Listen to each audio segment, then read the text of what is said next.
Bien, volvemos a la segunda sesión. Por favor, vayan conectándose. Voy a ir compartiendo lo que vamos a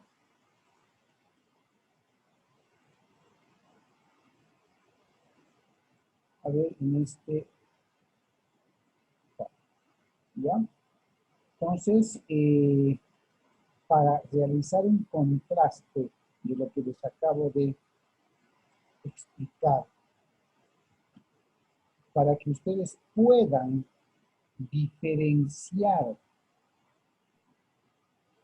comparar lo que el Código Civil nuestro establece en el tema de pago con subrogación, vamos a ver este pequeño documental que nos va a reforzar lo que acabamos de ver, de compartir. Siempre recomendándoles, por favor, que no olviden registrarse en el chat. ¿Ya? Entonces, a ver, esperemos unos segundos que se conecten los compañeros. Les decía que con este pequeño documental espero reforzar plenamente lo que es el tema del pago con subrogación, ¿no? Y vamos a ver sujetos: el tercero que paga, el acreedor titular o primitivo, el deudor primitivo o titular. Vamos a ver términos como que sustituye el derecho, ¿cierto? Sustituye el derecho en todo sentido, en garantías y todo lo demás, pero tenemos que llegar a diferenciar que si bien es similar a la sesión que vimos, a ver, no es lo mismo. La subrogación tiene sus particularidades, lo hemos visto desde su evolución, desde sus aspectos, ¿ya? Reiterarles siempre, por favor, que no se olviden registrar en el chat. Esto para efectos de asistencia. Bien. A ver, estamos 4, faltan 2 de los que estaban. Vamos a proceder con el documental con respecto al tema. Voy a silenciar mi micrófono para dar lugar al audio del documental, ¿listo? Entonces voy a compartir el sonido y voy a silenciar mi micrófono y por favor tomen mucha atención. Vamos a comenzar diciendo acerca del aspecto terminológico que hemos utilizado la palabra subrogación y sus derivados en diferentes situaciones. Es una palabra que tanto en el ámbito técnico como en el lenguaje vulgar denota una significación que implica sustituir o reemplazar una persona o una cosa por otra. En este sentido, ya hablamos de la acción subrogatoria, que se daba cuando un acreedor reemplazaba a su deudor en el ejercicio de derechos que éste mantenía inactivos. Y también hablamos de subrogación real en el caso de los privilegios, para aquellas cosas que ingresan al patrimonio de un deudor en lugar de otras y se subrogan y sobre ellas va a recaer el privilegio. En este caso estamos hablando del pago con subrogación, en el sentido de que va a existir una persona que va a reemplazar a uno de los sujetos originarios de la obligación. Vamos a ver, hay pago con subrogación cuando la prestación de una obligación, ¿sí? Imaginemos un sujeto deudor, acreedor y prestación, como ya estudiamos, es satisfecha por un tercero, es decir, una persona que no es el deudor va a satisfacer esa prestación. Por esa vía se desinteresa al acreedor, ¿sí? Pero este tercero que viene a pagar o a cumplir la prestación va a tomar la posición jurídica, de ahí es que hablemos de una subrogación, y va a sustituir al acreedor en su rol de acreedor de esa obligación, ¿no es cierto? Entonces va a tener como resultado que va a poder ejercer los derechos, acciones y garantías contra el deudor, siempre con el límite en lo desembolsado. Esta es una institución verdaderamente compleja para explicarla desde el punto de vista conceptual o técnico, ya que nos vamos a tener que forzar en conjugar dos ideas diferentes. Una, la de pago, que necesariamente implica la extinción de la obligación, pero ya vamos a ver que acá esa extinción es bastante relativa, y otra, la de subrogación, que significa justamente sustituir una persona por otra. De esta manera lo que se produce acá es un desdoblamiento de esta relación en, por una parte, su extinción y por otra parte su subsistencia, que aparentemente parece contradictorio, pero ya vamos a ver que por los fundamentos y la utilidad de esta figura, es una figura que ha sido receptada. Entonces, ¿qué es lo que va a pasar acá? El tercero va a pagar una deuda que no es propia, ¿sí? En pantalla tenemos los tres sujetos. Al pagar esa deuda que no es propia, lo que va a hacer es tomar el lugar que tenía el acreedor en esa deuda originariamente, que no le era propia, y de esa manera desplazar al acreedor que queda desinteresado. Esta situación va a implicar que ese tercero va a adquirir los derechos que tenía el acreedor. ¿Y por qué? Porque en efecto el acreedor, como quedó desinteresado, queda desvinculado de esta relación obligacional porque vio satisfecho su interés, porque cobró su crédito, porque ya no tiene más nada que reclamar y, entre comillas, se va a producir una nueva relación, o en realidad el tercero va a venir a ocupar el lugar del acreedor en esa relación que ya existía entre acreedor y deudor. Lo que tenemos que tener bien presente al analizar tanto el concepto como los efectos de esta figura es que el tercero ocupa el lugar del acreedor. No nace una nueva obligación, sino simplemente ese tercero toma el lugar del acreedor en la situación exacta en la que estaba ese acreedor. Y esto va a tener que ver con los efectos, ¿sí? Toma ese lugar en una obligación que ya tenía vida, que ya había nacido, que ya es existente y que tendrá la causa que tendrá, ¿sí? Pero el tercero que paga toma ese lugar en esas circunstancias. Respecto a la naturaleza jurídica de esta institución, bueno, es también discutida en la doctrina, ¿sí? Alguna doctrina se refirió a que en realidad es una ficción legal, bueno, postura completamente criticada, porque recurrir a explicar una realidad como si fuera una ficción, en realidad nada nos responde. Para otra doctrina acá existe una cesión de créditos o de derechos o de acciones, ya vamos a ver que es una figura distinta de la cesión de derechos tal y como la concebimos hoy en día, porque puede darse incluso sin cesión expresa. Otra doctrina nos habla, bueno, esto es un pago sui generis, ¿sí? Es un pago pero con algún efecto relativo, porque es un pago que cancela respecto del acreedor, lo saca de la relación, pero respecto del deudor la deuda sigue vigente. También posición criticada, porque lo que se dice es que deuda y crédito se extinguen al mismo tiempo, que es imposible desdoblarlos, que son las dos caras de una misma situación. Jambias nos dice, esto es un instituto complejo y dual, ¿sí? Es un instituto que se recepta, ¿por qué? Porque está impuesto por las necesidades de la práctica, ¿sí? Nosotros lo podemos analizar con lo que es lo académico, desde el análisis científico, y tal vez no le encontremos una explicación.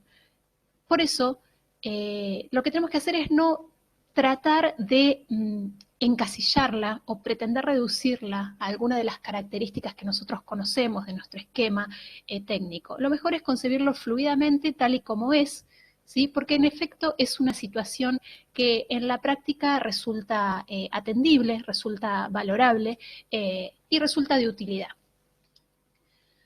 Por eso Jambias nos dice que en este instituto lo que hay es un fenómeno complejo que tiene dos ideas distintas, como adelantábamos. La idea de pago, pero también la idea de desdoblamiento de esa relación jurídica. Y en ese desdoblamiento lo que va a pasar es que se va a extinguir el crédito, ¿sí? El derecho respecto del acreedor, que queda desinteresado, es decir, el acreedor cobró y ya más nada tiene que reclamar, ni ninguna relación tiene en esta, ni ningún rol tiene en esta obligación, pero no se extingue la deuda vista desde el lado del deudor, que subsiste. ¿Y por qué subsiste? Porque en ese pago que hizo el tercero se transmitieron los derechos del acreedor. Entonces, bueno, es un pago evidentemente relativo y con una transmisión de derechos. También otras posturas nos hablan de una sucesión a título singular que está fundada simplemente en una razón de justicia, ¿sí? Y este es el significado que le da Trigo Represas, Borda, Pizarro Vallespinos también, y alguna otra parte de la doctrina. En este sentido, esta doctrina va a entender que el llamado pago, y lo llama entre comillas, efectuado por el tercero, no tiene el carácter de pago porque el vínculo obligatorio subsiste con todos sus accesorios. Y en lo único que se traduce esta situación es en una transmisión obligacional, que obviamente va a estar basada en una razón de justicia. Ya vamos a ver que lo que va a impedir es que se configure un enriquecimiento sin causa y motivos prácticos, pero en realidad estamos llamando pago a algo que no es pago, sino una mera sucesión a título singular. La doctrina nos explica también cuáles son los requisitos para que se dé este pago por subrogación. Las enumeraciones que realizan los diversos autores difieren en algunas cuestiones, pero vamos a las principales, ¿sí? ¿Qué tiene que pasar para que estemos ante un pago con subrogación? Bueno, lo primero que tiene que pasar es que un tercero cumpla con la prestación, es decir, esto excluye obviamente el cumplimiento por parte del deudor. Ese tercero que cumple esa prestación tiene que tener capacidad para efectuar dicho pago, ¿sí? Y en este sentido sí lo vamos a llamar pago, y sabemos que el pago es un acto jurídico que requiere capacidad, que ya hemos estudiado en el solvens, en quien lo realiza. Ese pago se debe efectuar, o sea, el tercero lo efectúa, sea con fondos propios suyos o sea con fondos ajenos, pero nunca con fondos pertenecientes al deudor. Esto está claro porque en el caso que realice el pago un tercero con fondos del deudor, en realidad el que está realizando el pago es el deudor y no existe subrogación. Otro requisito es que el crédito que viene a satisfacer ese tercero exista actualmente, ¿sí? No se podría dar el pago por subrogación si el tercero aparece pagando un crédito que ya se extinguió o que nunca nació. También se requiere que el objeto de la obligación quede efectivamente satisfecho para el acreedor, por esto que decíamos hace un rato. El acreedor obtiene la satisfacción de su interés y queda por fuera, en principio, de la relación obligacional porque ya no se justifica su presencia, la del primitivo acreedor, porque vio satisfecho su crédito y se retiró, ¿sí? Vamos a ver acá que también puede suceder un pago parcial, pero no nos adelantemos que lo vamos a analizar más adelante. Además requiere que el crédito obviamente sea susceptible de transmisión, porque el pago con subrogación implica una transmisión de derechos y sabemos que hay derechos que son transmisibles y otros que no.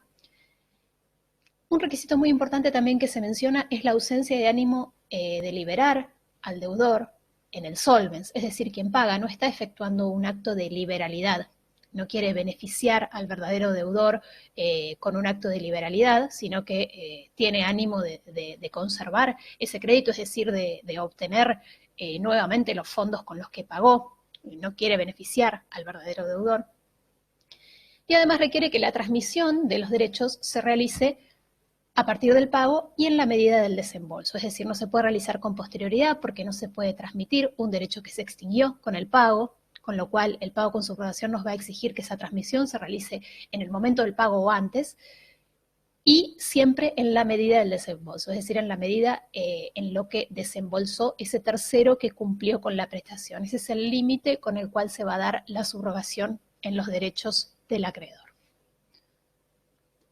Tenemos que mencionar entre estos requisitos que es necesario que ese tercero obre ejecutando la prestación, es decir, pagando con conocimiento de que está realizando el pago de una deuda que es ajena y que no es propia, porque en el caso que lo haga convencido de que él es el deudor, es decir, pensando que paga una deuda propia, bueno, ahí nos encontramos ante una institución que ya estudiamos anteriormente, que es el pago de lo indebido, y en ese caso puede proceder a la repetición. En definitiva, si se dan todos estos requisitos, la mayoría de la doctrina nos dice que existen razones de justicia, equidad y orden práctico que justifican que se haga lugar a esta figura, ¿sí? A la figura del pago con subrogación. Pero además también se agrega que, además de sus fundamentos, es una figura que presenta gran importancia práctica. La mayoría de la doctrina nos dice que es una institución que en realidad satisface el interés de todos y no perjudica el de nadie. Desde la óptica del interés del acreedor, deudor o tercero, la subrogación lo que va a hacer es facilitar la satisfacción de las deudas. Ya dijimos desde el momento que analizamos el concepto de obligación que las obligaciones nacen para extinguirse y que lo que busca y desea el ordenamiento jurídico es facilitar esa extinción. En este caso lo que va a pasar es que el acreedor va a lograr la plena satisfacción de su interés, ¿sí? Sin tener necesidad, por ejemplo, de ejecutarlo, directamente va a obtener su interés y va a satisfacerlo.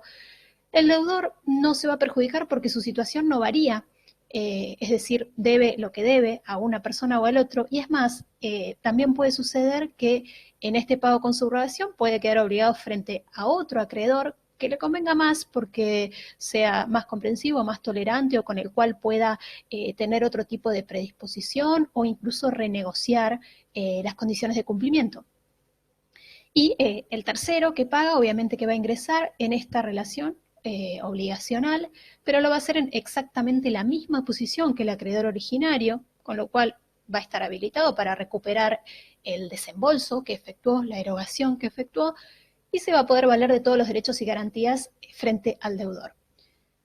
Respecto de los demás acreedores del deudor, tampoco van a sufrir ningún perjuicio o menoscabo, porque el patrimonio del deudor subsiste inalterable, lo único que se hace es transmitir una deuda que ya existía. Se reemplaza un acreedor por otro, pero los términos de esa deuda no se modifican en absoluto. Entonces, lo que se dice es que, bueno, además del fundamento atendible, de las razones de justicia, equidad, de evitar un enriquecimiento sin causa, etc., la subrogación lo que va a hacer es incentivar o favorecer el cumplimiento de las obligaciones. En cuanto a sus especies, tenemos que la subrogación se puede dar de dos maneras, ¿sí? Tenemos a la subrogación legal, que está receptada en nuestro actual artículo 915 del Código Civil y Comercial argentino, en todos sus incisos, y la subrogación convencional, también receptada en el artículo 916 y 917 del Código Civil y Comercial argentino. Acá en pantalla vemos una enumeración, pero vamos a pasar a analizarlas una a una. La subrogación legal, ¿sí?, es aquella que se va a dar sin necesidad de declaración expresa de voluntad. Es decir, con la sola concurrencia de los requisitos que ya mencionamos, va a suceder la subrogación legal. Con lo cual, la doctrina nos dice que esto es un verdadero hecho jurídico, ¿sí? No requiere ninguna manifestación de las partes, ni siquiera ninguna voluntad, ni expresa ni tácita de las partes. La subrogación legal ante determinados hechos se da. Y es por eso que la enumeración que está en el Código Civil y Comercial, en el artículo de la subrogación legal, se entiende taxativa, si bien debemos aclarar que por fuera del Código Civil y Comercial hay algún que otro supuesto de subrogación que ya vamos a ver más adelante. Vamos a ver entonces cuáles son estos supuestos en los cuales la ley, por su sola fuerza, hace que el tercero que ejecuta una prestación se subrogue en los derechos del acreedor. Vamos a analizar entonces los supuestos que prevé el artículo 915 para la subrogación legal. El inciso A nos habla de quien paga una deuda a la que estaba obligado con otros o por otros. Consideramos deudor obligado con otros al coobligado de una obligación indivisible o solidaria que paga la totalidad. ¿Qué sucede acá? Vamos a tener varios deudores, es decir, varios coobligados o codeudores, es decir, una pluralidad de sujetos en el aspecto pasivo de la obligación.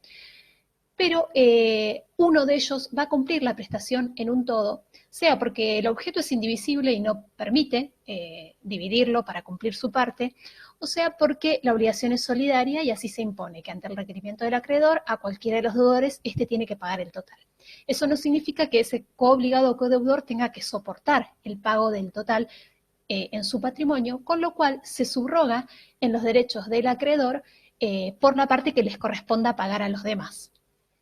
En el caso del codeudor de una obligación simplemente mancomunada, divisible, que bien podría pagar solamente su parte, también se entiende, o parte de la doctrina entiende, que se va a subrogar los derechos del acreedor si paga por demás o la totalidad, sabiendo que está asumiendo el pago de una deuda que le es ajena. Esto en virtud del artículo 810, inciso A.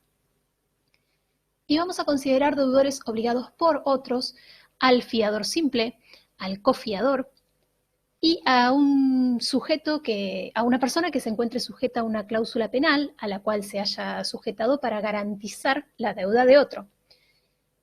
En este caso, cuando el fiador cumple con la prestación ante el incumplimiento de la deuda por parte del deudor principal, siempre que sea un fiador simple, o un cofiador que cumpla la obligación accesoria en exceso de la parte que le corresponda, bueno, se van a subrogar en los derechos de ese acreedor, ¿no es cierto?, por esa deuda que pagan. Lo mismo va a suceder, se van a considerar obligados por otros aquellas personas que constituyen garantías reales con bienes propios por una deuda ajena, es decir, aquella persona que con un bien que es de su titularidad, que es propio, del cual es propietario, garantiza una deuda ajena constituyendo sobre él un derecho real de garantía que puede ser una prenda o una hipoteca. En ese caso se lo considera un deudor obligado por otros y si paga la deuda se subroga en los derechos del acreedor. En el caso del inciso B se prevé el supuesto del tercero, interesado o no, que paga, ya sea con asentimiento del deudor o en su ignorancia. Esto tiene varios requisitos y surgen del inciso, que es que quien paga sea un tercero, interesado o no. Ya sabemos que la diferencia entre terceros interesados o no interesados se va a dar por la posibilidad de sufrir un perjuicio en su propio patrimonio ante el incumplimiento. Lo que se requiere es conciencia de estar pagando en ese carácter, es decir, de que se está pagando una deuda ajena, porque quien paga creyéndose deudor, en todo caso estamos ante un supuesto de repetibilidad por pago indebido. Es indiferente que este tercero obre a nombre propio o del deudor, o sea, realice ese pago a nombre propio o del deudor, se subroga de todas maneras, y se excluye de este inciso el pago con oposición del deudor, que es el que vamos a tratar en el inciso siguiente. El tercero interesado puede pagar aún con la oposición del deudor y subrogarse. Es el caso del inciso C, que nos habla de que se va a subrogar en los derechos del acreedor el tercero interesado que paga aún con la oposición del deudor. Se refiere solamente a terceros interesados, por lo cual dejamos por fuera al caso de terceros no interesados que pagan con oposición del deudor, que son aquellos que van a tener en todo caso la actium reverso, que es la acción residual, por enriquecimiento sin causa. Pero no se van a subrogar en los derechos del acreedor.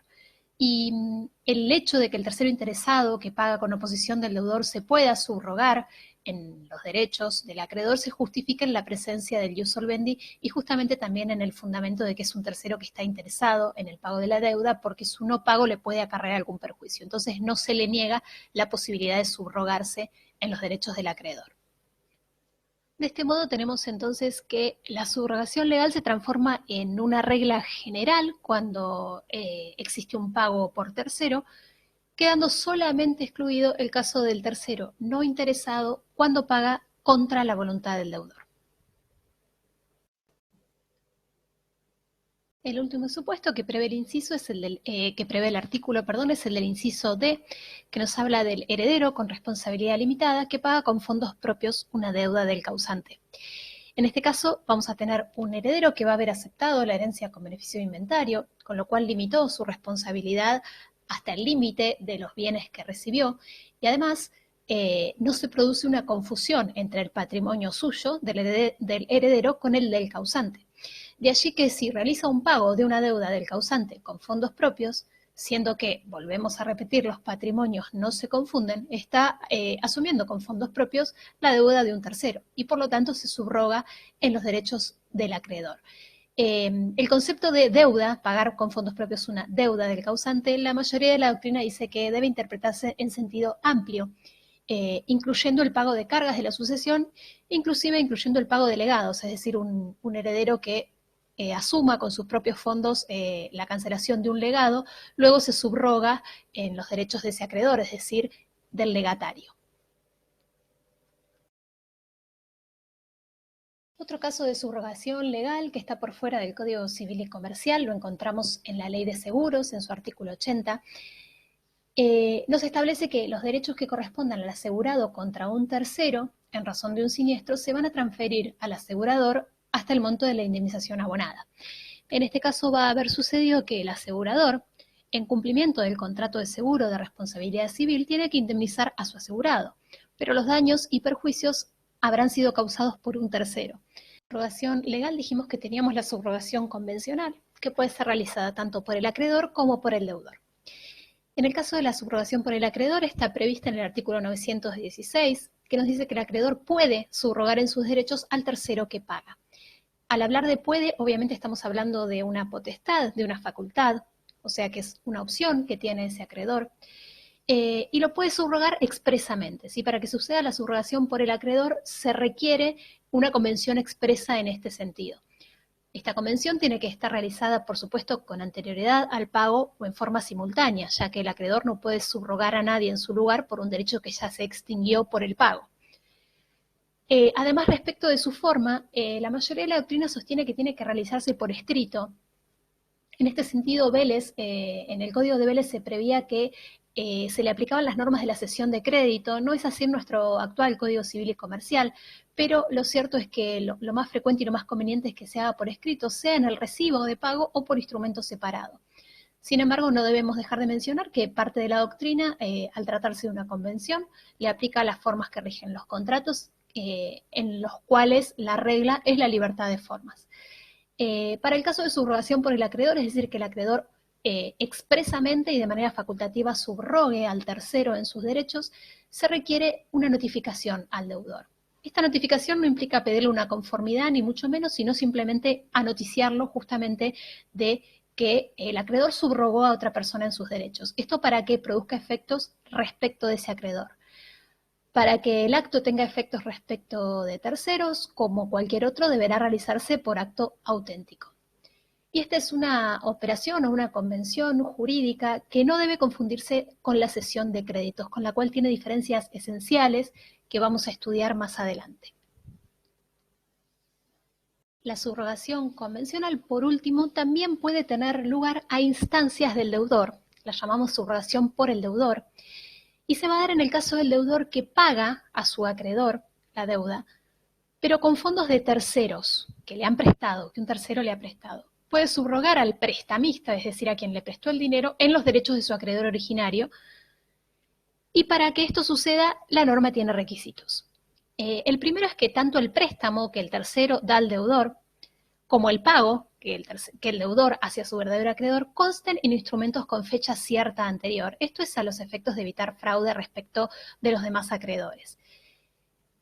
En el recibo que da el acreedor que recibe la prestación debe constar que los fondos pertenecen al subrogado, es decir, al prestamista, y en el instrumento del préstamo se debe constar que con ese dinero se cumplirá la obligación del deudor, es decir, que ese préstamo se concretó en vistas a cumplir esa obligación.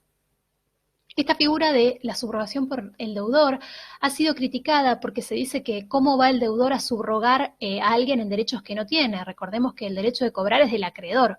Entonces, ¿de qué manera podría el deudor decirle a alguien, bueno, ponete en este lugar o en este derecho de un derecho que no es suyo? Lo cierto es que resulta una figura beneficiosa para el deudor y que no tiene ninguna lesión a sus acreedores. Como hablamos antes, es una figura beneficiosa porque el deudor tiene un nuevo acreedor, que es su prestamista, con el cual puede renegociar la deuda o puede tener determinados beneficios que con el acreedor anterior no tenía.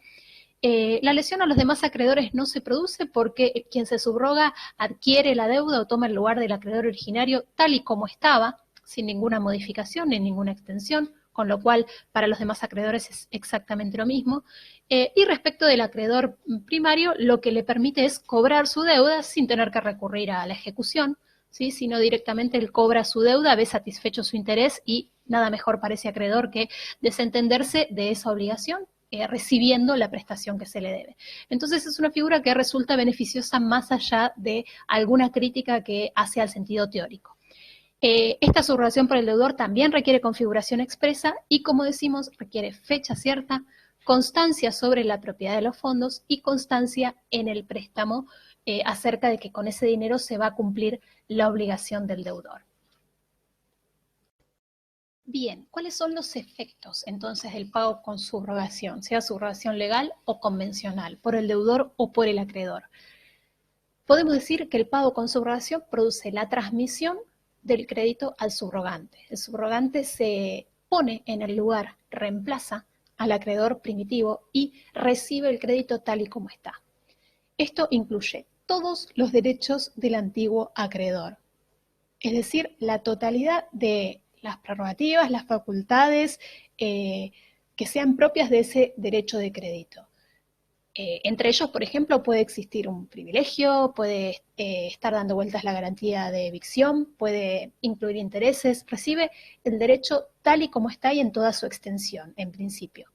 Además, de la mano de ese derecho, obviamente, que van a venir todas las acciones que el antiguo acreedor tenía para proteger ese derecho, ¿no es cierto? Todo derecho siempre está tutelado por la posibilidad de ejercitar una acción para efectivizarlo, Y esto se entiende en sentido amplio y comprende cualquier pretensión que hubiera correspondido al acreedor originario.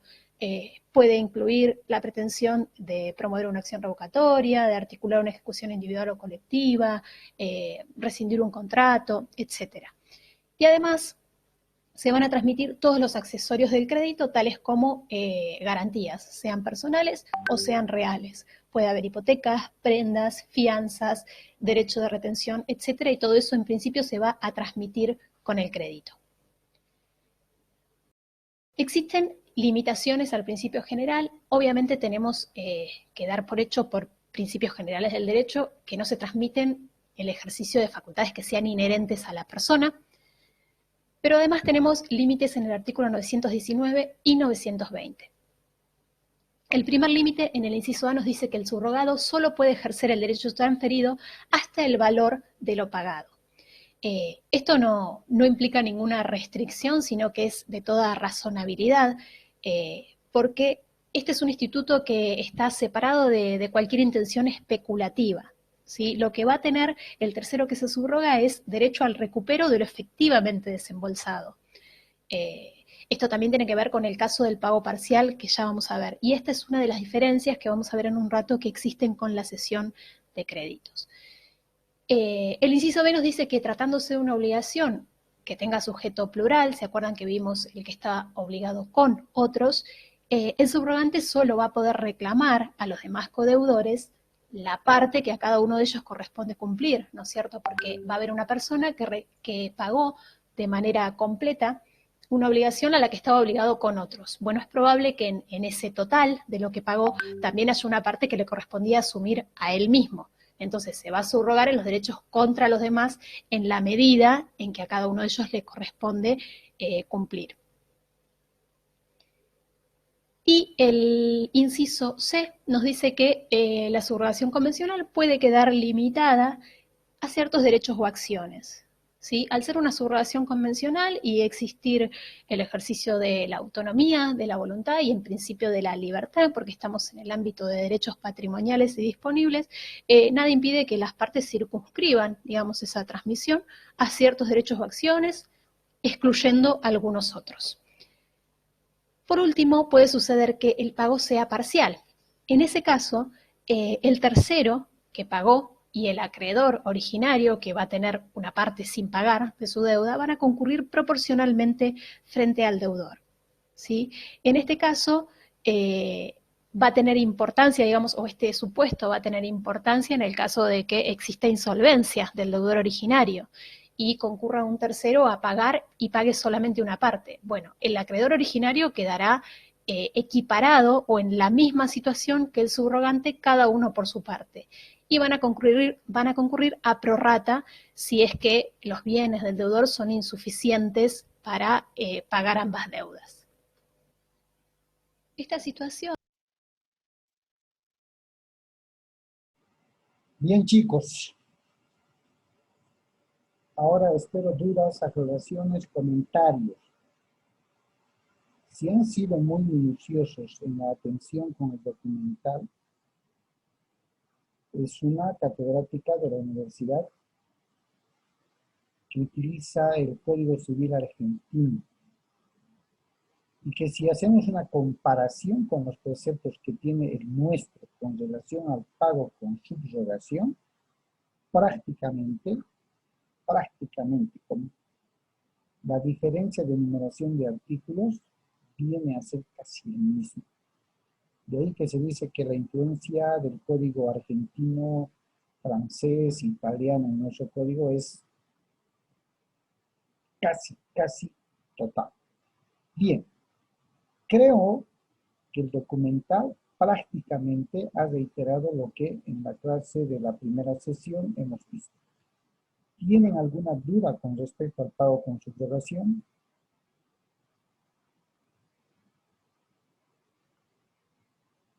¿O está todo clarísimo?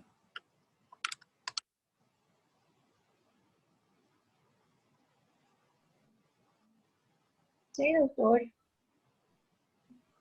Ok, Natalie. Denia, ¿qué dices? ¿Está entendido? Sí, doctor, está todo claro. Ya. ¿Saben qué?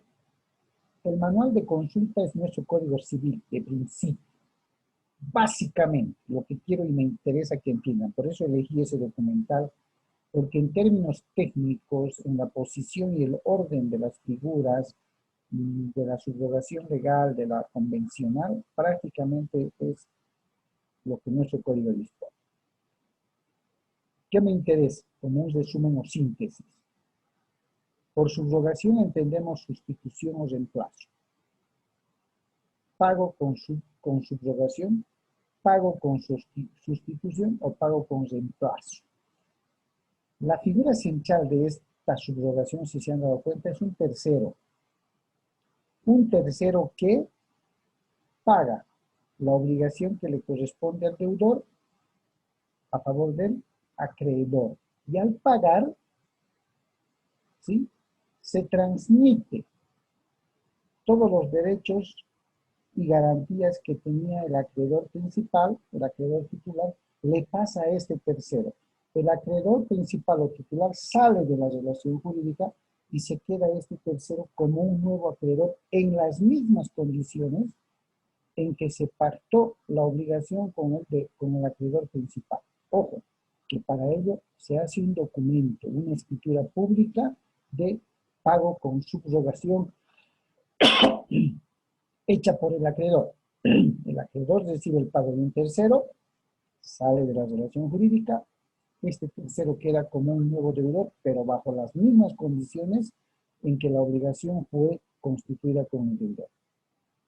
La otra figura, subrogación del deudor. El deudor busca prestarse, llamemos el dinero, el monto de dinero que le debe a su acreedor de otra persona, de un prestamista, extingue la obligación con su acreedor, pero mantiene la misma obligación con el prestamista que se constituye en su nuevo acreedor.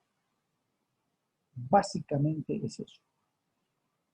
Que nuestra legislación civil reconoce dos clases de subrogaciones, sí, la legal, en las mismas condiciones que le explicamos y conforme dice el Código Civil, y la convencional.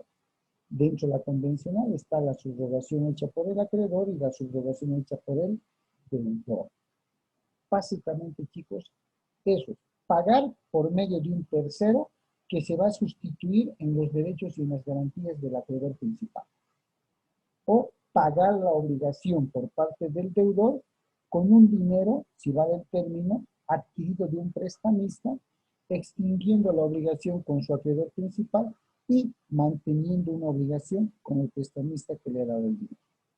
Esa es la figura del pago con subrogación. ¿Ok? Está entendido de esa manera, ¿cierto? Sí, doctor. Bien. Bien, chicos, mañana tenemos clases, entonces mañana nos vemos. Estamos cerca ya a finalizar la sesión, la grabación. Entonces, tengan buenas noches, descansen y el día de mañana estamos en clase, ¿ok? Buenas noches, doctor, y feliz Día del Padre, doctor. Muchísimas gracias y por intermedio de ustedes a sus papás, que hayan tenido un día bonito. Todavía es corta la noche, pero todo con sobriedad, ¿cierto? Muchas felicidades por intermedio de ustedes a sus papás también. Igualmente este doctor siga adelante en todo aspecto. Gracias, gracias. Les agradezco. Hasta luego, hasta mañana, doctor. Y mañana nos estamos viendo. Mañana, doctor. Chao. Hasta luego, doctor. Chao, chao. Muchas gracias. Chao.